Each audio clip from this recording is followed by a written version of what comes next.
சில எக்ஸ்பீரியன்ஸ் வரும். ஆனால் அவேர்னஸ் இருக்காது எந்த இடத்துலையுமே நம்மக்கிட்ட. அதெல்லாம் ஏதோ சாமி செய்யுது, கடவுள் செய்கிறாங்க அப்படிங்கிற அந்த மாதிரி ஒரு நினைப்பிலேயே போயிட்டுருக்கோம். அந்த மாதிரி தான் நானும் இருந்துகிட்டு இருந்தேன். பட் என்ன நடந்ததுன்னாக்க, எங்கள் வீட்டில் இருக்கிறவங்க எல்லாருமே ஆளுக்கு ஒரு தியானம் போயிட்டு இருந்தாங்க. வாழ்க வளமுடன், ஈஷா யோகா எல்லாமே போயிட்டு இருந்தாங்க. பட் நான் எந்த தியானத்துக்குமே போனதில்லை. இதுக்கு போனேன், போயிட்டு சுவாசத்தை கவனிங்க, கண்ணை மூடி நீங்கள் சுவாசத்தை கவனிங்க, எந்த நினப்பும் இருக்கக்கூடாது அப்படின்றத சொன்னாங்க.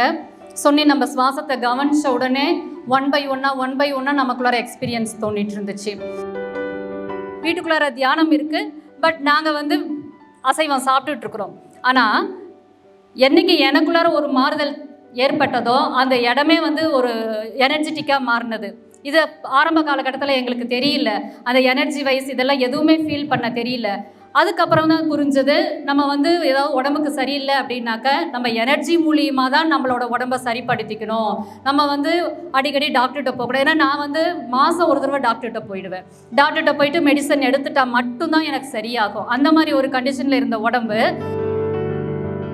பிரமிடு ஓப்பனுக்கு சார் வந்துட்டாங்க. பூர்ண கும்பம் வச்சு சாரை வரவேற்று அவ்வளோ கும்பல். எப்படி வந்தாங்க அப்படின்னாக்க, ஒரு இடத்துலேருந்து மண்டபத்துக்கு கூட்டிகிட்டு வராங்க. ஒரு 1/2 கிலோமீட்டர் தான். சார் வர ஒரு மேக்னெட்டிக் அப்படியே நடந்து வராங்க. எல்லா இப்படி பார்த்துக்கிட்டே வராங்க. மூலதளத்தோடு கூட்டிகிட்டு வராங்க. இப்படி பார்த்துக்கிட்டே வராரு. எல்லாருமே அப்படியே வந்து அட்டாக் ஆகுறாங்க. ஈர்ப்பு. சார் அவ்வளோ ஒரு எனர்ஜி பவராக இருக்காங்க. யாராருக்கெல்லாம் அந்த ஞானம் தேவைப்படுதுன்னு சொல்கிற அத்தனை பேர்த்துக்குமே சக்குன்னு ஒட்டிக்கிட்டாங்க. இங்கே இருக்கிற மரம், செடி, புல், நம்மளோட ஒரு தரை, அதாவது மண்ணு கூட அவங்க கிட்ட கூட பேசலாம். அழகாக நம்ம இந்த இடத்துல மட்டும்தான் நம்மளாம் நமக்குள்ளார வச்சுக்க முடியும். ஏன்னா வெளியில் போயிட்டோம் அப்படின்னாக்க பல வேலைகள், பல கான்செப்ட் அதெல்லாமே போயிட்டுருக்கோம். இங்கே நம்ம எனர்ஜி எடுத்து நமக்குள்ளார ட்ராவல் பண்ணி இதை கொண்டு போய் வெளியில் நம்ம கொடுத்துக்கிட்டே இருக்கணும். ட்ராவல் பண்ணி கொடுத்துக்கிட்டே இருக்குது. நம்ம கூட இருக்கிற மக்களையும் புரிய வைக்கணும், உணர வைக்கணும். இதுதான் நம்மளோட தியானத்தோட ஒரு கான்செப்டே.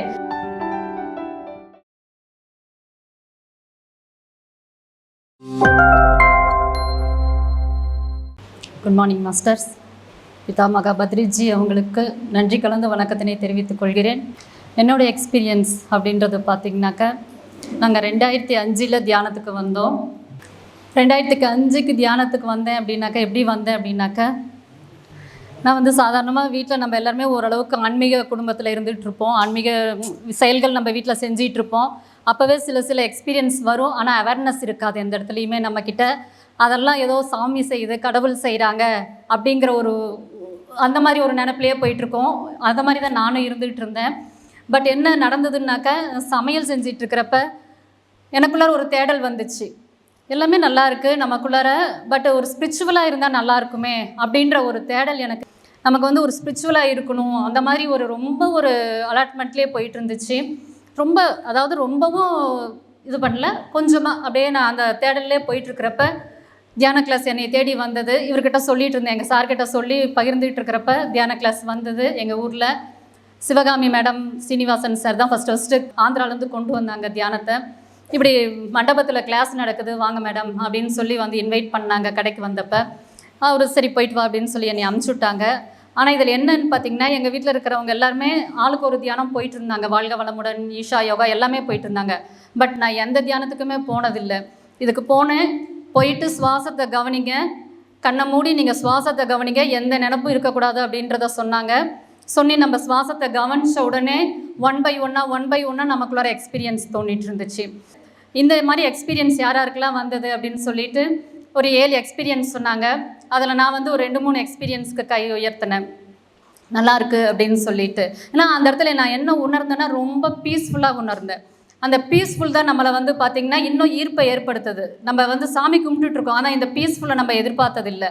தியானத்தில் எப்போ நம்ம கண்ணை மூடி உட்காடுறோமோ அந்த இடத்துல நமக்கு அந்த பீஸ்ஃபுல் கிடைக்கிது. இன்னும் கொஞ்சம் வராதான்னு அது ஏக்கமாகுது ஆன்மாக்குள்ளார. அன்னைக்கு அந்த ஆன்மா, கர்மா இது எதுவுமே நமக்கு தெரியாது. கண்ணை மூடி உட்காந்து தியானம்னா என்ன, எண்ணமற்ற நிலை. கண்ணை மூடி உட்காந்து தியானம் பண்ண எனக்கு நல்லா இருந்தது. இவ்வளோதான் என்னோட சிம்பிளாக. அவர் சாரே என்ன சொல்வார்னாக்கா, வித் சிம்பிள் வே அப்படின்னு சொல்வார். அந்த சிம்பிளாக நம்ம வந்து எடுத்துக்கிறப்ப தான் இன்னும் அதிகரிக்கிறது, நம்மளோட ஆன்மாவோட லெவலும் எக்ஸ்பேண்ட் ஆகுது. அன்றைக்கி ஆன்மா லெவல் தெரியாது, அதை கொண்டு வந்துட்டு அந்த பேம்லெட் பெட்டி வச்சுட்டு வீட்டில் அதை அப்படியே ஃபாலோ பண்ணோம். நீங்கள் சார் எங்கள் வீட்டில் எல்லாருமே அப்படியே ஸ்ப்ரெட் ஆனிச்சு. இவ்வளோதானா, கண்ணு மூடி உட்காந்தா போதுமா அப்படின்னு சொல்லிட்டு அன்னையிலேருந்தே நைட்டில் தியானம் பண்ண ஆரம்பிச்சிட்டோம். தியானம் பண்ண ஆரம்பிச்சுட்டு புலால் விடல. ஃபஸ்ட்டு நாங்கள் வந்து அசைவமாக தான் இருந்தோம். என்ன சொன்னாங்கன்னா, தமிழ்நாட்டில் அசைவம் சாப்பிடக்கூடாதுன்னா தியானத்துக்கு வரமாட்டாங்க அப்படின்னு சொன்னாங்க. அதனால் நான் என்ன பண்ணோம், நாங்கள் தியானம் பண்ண நமக்குள்ளார எனர்ஜி ரைஸ் ஆக நமக்கு புலால் தேவைப்படாமல் போயிடுச்சு. அது மேலே ஒரு வெறுப்பு. செய்கிறேன், வீட்டில் கூட்டு குடும்பம், வீட்டில் செய்கிறேன், ஆனால் சாப்பிட்றப்ப என்னால் சாப்பிட முடியல. இல்லை எனக்கு வேண்டாம், என்னமோ ஒரு மாதிரி இருக்குது, சக்கையை மெல்ற மாதிரி இருக்குது அப்படின்னு சொல்லி துப்பிட்டோம். அவங்க முன்னாடி ஏன்னா அதெல்லாம் நம்ம வந்து வாயில் சொன்னால் ஏற்றுக்க மாட்டாங்க குடும்பத்துக்குள்ளார இருந்துக்கிட்டு. அப்போ என்னென்னா அவங்க முன்னாடியே அந்த எக்ஸ்பெரிமெண்ட்டை பண்ணுறப்ப தான் இவங்க வந்து விலகிறாங்க அப்படின்னு சொல்லிட்டு அவங்களுக்குள்ளார ஒரு உணர்தல் வந்து நம்மளை வந்து எந்த ஒரு ஸ்பாட்லேயுமே நம்மளை வந்து புஷ் பண்ண மாட்டாங்க. இது ஒன்று நிகழ்ந்தது. ரெண்டாவது பார்த்தீங்கன்னாக்கா, சார் என்ன சொன்னார்னா, நோ மெடிசன் ஒன்லி மெடிடேஷன் அப்படின்னு மட்டும் சொன்னார். நோ டாக்டர் சொன்னார். அப்போ நான் என்ன பண்ணேன், சரி நம்ம தியானம் பண்ணிகிட்ருக்குறோம். ஃபஸ்ட்டு இன்னொரு சின்ன ஒரு இது சொல்கிறேன்.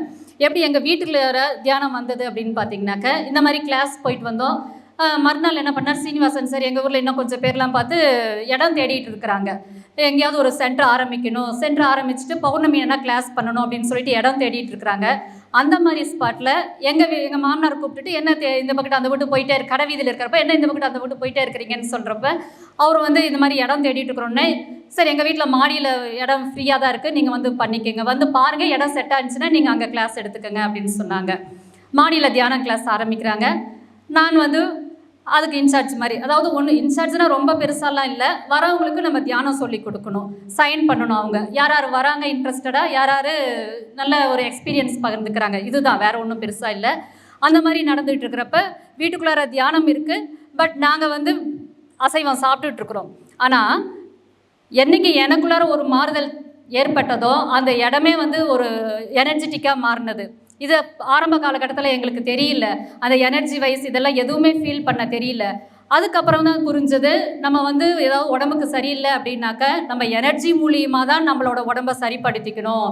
நம்ம வந்து அடிக்கடி டாக்டர்கிட்ட போகக்கூடாது. ஏன்னா நான் வந்து மாதம் ஒரு தடவை டாக்டர்கிட்ட போயிடுவேன். டாக்டர்கிட்ட போயிட்டு மெடிசன் எடுத்துட்டால் மட்டும்தான் எனக்கு சரியாகும். அந்த மாதிரி ஒரு கண்டிஷனில் இருந்த உடம்பு எனக்கு ஒரு தடவை காய்ச்சல் வருது. காய்ச்சல் வந்தோடனே ஆல்ரெடி நான் வந்து டாக்டர்கிட்ட போகணும். டாக்டர்கிட்ட போகல, இந்த தடவை நான் வந்து மெடிடேஷன்லேயே நான் சரி பண்ணிக்கிறேன் அப்படின்னு சொல்லிட்டு உட்காந்துட்டேன், வீட்டிலவே உட்காந்துட்டேன். எல்லோரும் கேட்குறாங்க, இல்லை நீ போ அப்படின்னு சொல்கிறாங்க.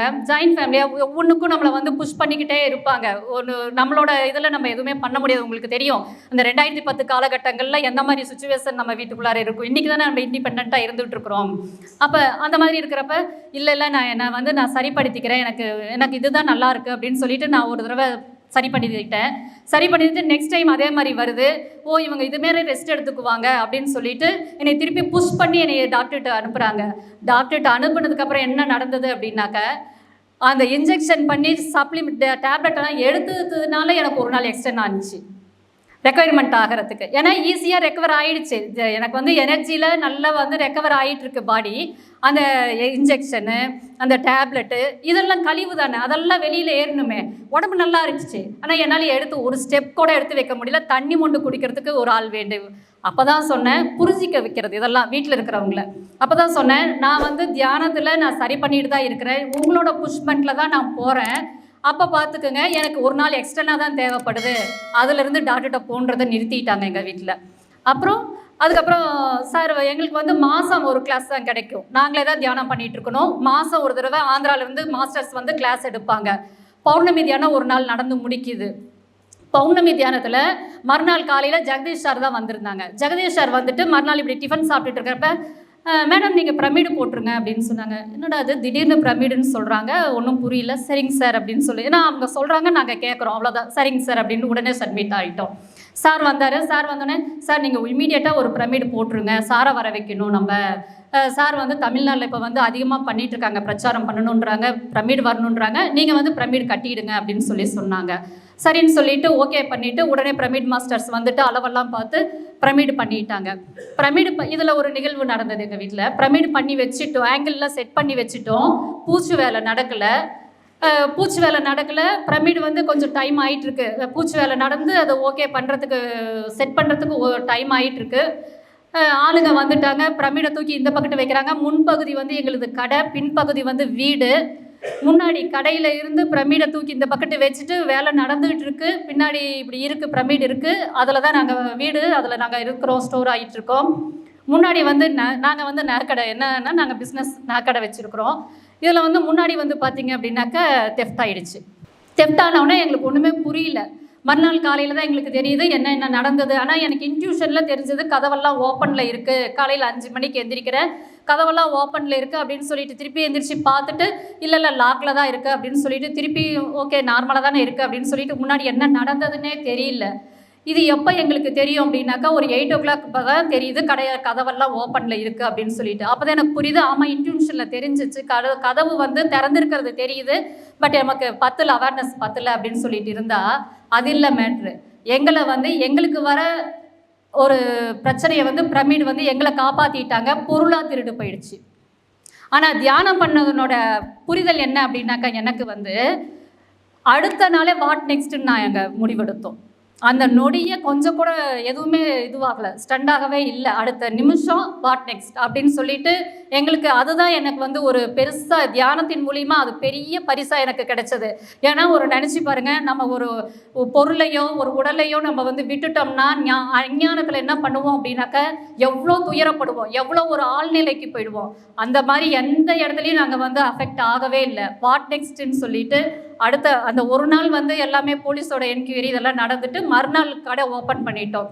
இந்த நிகழ்ச்சி எதுக்காக சொல்கிறேன் அப்படின்னாக்க பிரமிடு ஓப்பனுக்கு சார் வந்துட்டாங்க. பூர்ண கும்பம் வச்சு சாரை வரவேற்று அவ்வளோ கும்பல். எப்படி வந்தாங்க அப்படின்னாக்க ஒரு இடத்துல இருந்து மண்டபத்துக்கு கூட்டிகிட்டு வராங்க, ஒரு 1/2 கிலோமீட்டர் தான்.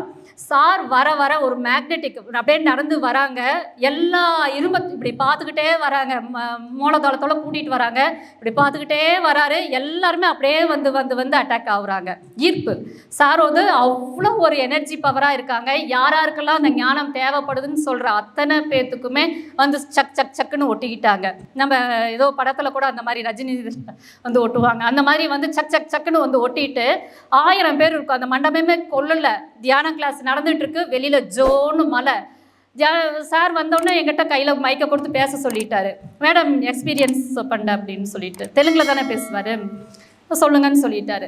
நான் என்னோட எக்ஸ்பீரியன்ஸ் எல்லாம் சொல்லிட்டு என்னை அறியாமல் இந்த விஷயம் வந்துடுச்சு. அப்போ தான் தெரியும் அந்த தியானத்தோட வில் பவர். எதுக்காக இதை நாங்கள் சொல்கிறோம் அப்படின்னாக்கா இந்த வில் பவர், தியானத்தில் ஒரு வில் பவர்ன்றது நமக்கு கிடைக்கும். அந்த வில் பவர் வந்து நம்ம எப்படி யூஸ் பண்ணிக்கிறோம், எப்படி வந்து நம்ம அதை ஃபாலோ பண்ணுறோம், நம்மளை வந்து நம்ம தெரிஞ்சுக்கிறோம் அப்படிங்கிறதுக்காக இந்த ஒரு விஷயம் நடந்தது. அதுக்கப்புறம் மெகா பிரமிடு போனோம். ஃபஸ்ட்டு அங்கே தான் போய் நாங்கள் சாரை மீட் பண்ணிட்டு வந்தோம்.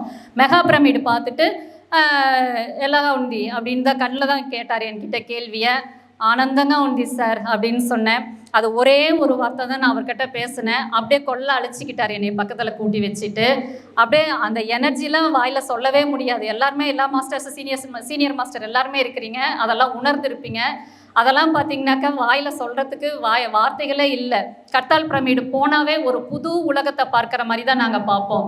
இந்த மாதிரி ஒரு உலகம் கிடைக்காதா நம்மளுக்கெல்லாம் அப்படின்னு சொன்ன ஒரு எதிர்பார்ப்பு தான் இங்கே வந்து பார்த்திங்கன்னா நமக்கு அகஸ்தியர் பிரமிடெலாம் கிடச்சிருக்கு. இந்த அகஸ்தியர் பிரமிடு வந்து நாங்கள் வந்த உடனே பார்த்தீங்க அப்படின்னாக்கா ஒரு மௌனம், ஏன்னா மௌனம் தியானம் தான் இதனுடைய அடாப்ட்மெண்ட்டே ஃபஸ்ட்டு பிகினிங்கு.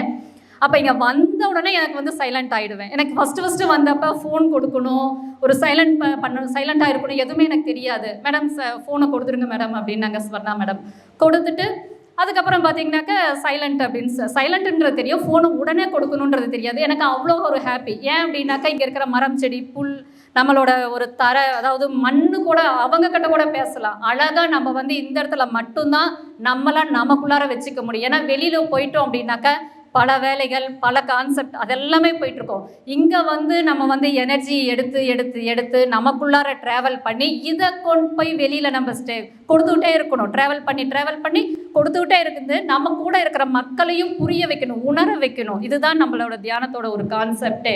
ஒவ்வொருத்தரோட எனர்ஜியும் ஒவ்வொரு மாதிரி இருக்கும், ஒவ்வொருத்தரோட நாலேஜ் ஒவ்வொரு மாதிரி இருக்கும். அந்த எனர்ஜியும் நாலேஜையும் நம்ம வந்து கன்வெர்ட் பண்ணி நம்ம கொடுத்துக்கிட்டே இருக்கிறோம். அப்போ அடுத்தது என்ன பண்ணோம் அப்படின்னு பார்த்தீங்கன்னாக்கா, இங்கே அவ்வளோ எனர்ஜி எடுத்துகிட்டு போயிட்டு இப்போ வந்து நாங்கள் வந்து குளோபல் புத்தான்ற ஒரு இதில் இருக்கிறோம். புக்ஸு நிறையா படிக்க வச்சிட்ருக்காங்க. அதுக்கு முன்னாடி ஒரு 2012 ஒரு 2022 வரைக்குமே எனக்கு பெரிய ஒரு கேப். 2012ன்னு சொல்ல முடியாது, 15க்கு மேலே வந்து கட்டால் போகிறதெல்லாம் நின்று போச்சு. எங்களுக்கு வந்து ஒரு பெரிய கேப் ஆகிடுச்சு. என்ன பண்ணுறது, எங்கே போய் நம்ம கிளாஸ் எடுத்துக்கிறது எதுவுமே. ஏன்னா பிகினிங்கில் வந்து தெலுங்கு புக்ஸ் தான் வரும். தெலுங்கு எங்களுக்கு படிக்க தெரியாது, வீட்டில் பேசவும் மொழியை படிக்க தெரியாது. அப்போ வந்து நாலேஜ் எடுத்துக்கிறதுக்கு வாய்ப்பே இல்லாமல் இருந்தது. அதுக்கப்புறம் யூடியூப் சேனல்ஸ் எல்லாம் பார்த்து இன்றைக்கி பார்த்தீங்க அப்படின்னாக்கா குளோபல் புத்தான்ற ஒரு டீமில் நாங்கள் எல்லாரும் பார்த்து நல்லா ஒரு பார்ட்டிசிபேட் பண்ணிவிட்டு நிறைய புக்கை தெரிஞ்சுக்கிட்டு இன்றைக்கி அதனுடைய அடாப்ட்மெண்ட் பார்த்திங்கனாக்கா இன்னும் நிறைய நாலேஜ்மெண்ட்டோட நாங்கள் மாஸ்டர்ஸ் எல்லாமே நம்ம நல்லா பண்ணிகிட்ருக்குறோம். இங்கே வந்து பார்த்திங்கனாக்கா நிறைய பேர் வரணும், நிறைய எனர்ஜியை வந்து எடுத்துகிட்டு அந்த எனர்ஜியை நம்ம வந்து வெளியில் கொண்டு போய் கன்வெர்ட் பண்ணணும். அதிகப்படியான மக்களை இங்கே உணர்த்தி கொண்டு வந்து கொடுக்கணுங்கிறது தான் என்னுடைய வேண்டுகோள். ரொம்ப இந்த வாய்ப்பு கொடுத்த எல்லா மாஸ்டர்ஸுக்கும் பிரபஞ்சத்துக்கும் நன்றி.